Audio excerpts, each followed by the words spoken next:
আজি বেটিয়াৰ চুক্তিৰ পঞ্চম বৰ্ষপূৰ্তি কোকৰাঝাৰত বেটিয়াৰ শান্তি চুক্তি দিৱস উদযাপন কৰা হৈছে। এই উপলক্ষে বিভিন্ন সাংস্কৃতিক কাৰ্যসূচীৰ লগতে জনসভাৰো আয়োজন কৰা হৈছে। কোকৰাঝাৰত বেটিয়াৰ চুক্তি দিৱসৰ কাৰ্যসূচীত অংশগ্ৰহণ কৰে প্ৰমোদ বড়োসহ ভালে সংখ্যক বিশিষ্ট ব্যক্তিয়ে।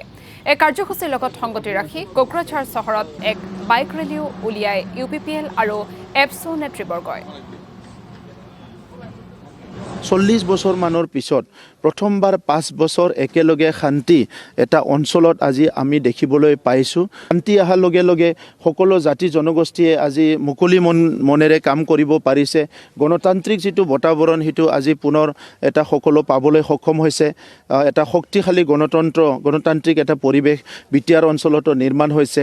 আমি শিক্ষা দীক্ষা অৰ্থনৈতিক উন্নয়ন সকলোতো গুৰুত্ব দিব পাৰিছোঁ। গতিকে এই শান্তি চুক্তিৰ সফল গতিকে আজিৰ সময়ত এই শান্তিটো আমাক চিৰস্থায়ী কৰাৰ কাৰণে আমি 40টা সমষ্টিত 500 জনকৈ বাইক ৰেলীৰ এটা শান্তিৰ এটা ৰেলী এটা আৰম্ভ কৰিছোঁ। আৰু আবেলি আমাৰ এচিবাৰ এৱাৰ্ড আছে যিবিলাকে কাম কৰিছে। আজি বিটিয়াৰ অঞ্চলৰ সব ইণ্ডেক্সবিলাক ইয়াত যিখিনি আমাৰ হেল্থ ছেক্টৰ আছিলে বিভিন্ন বেমাৰ আজাৰ মেল নিউট্ৰিশ্যন বিভিন্ন এইবিলাক লাহে লাহেকৈ ইম্প্ৰুভ হৈ আহিছে।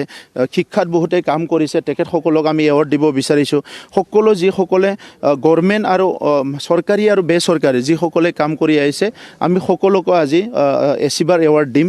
অহাকালি মুখ্যমন্ত্ৰী ডক্টৰ হিমন্ত বিশ্ব শৰ্মা ডাঙৰীয়া কোকৰাঝাৰলৈ আহিব আৰু তাত প্ৰায় 70,000 মান লোকৰ যিটো গেডাৰিং তেখেতে এড্ৰেছ কৰিব আৰু বাৰ্তা সব দিশৰ পৰাই বাৰ্তাটো ক্লিয়াৰ যে যি শান্তি আহিছে এই শান্তিটো স্থায়ী কৰিব লাগিব।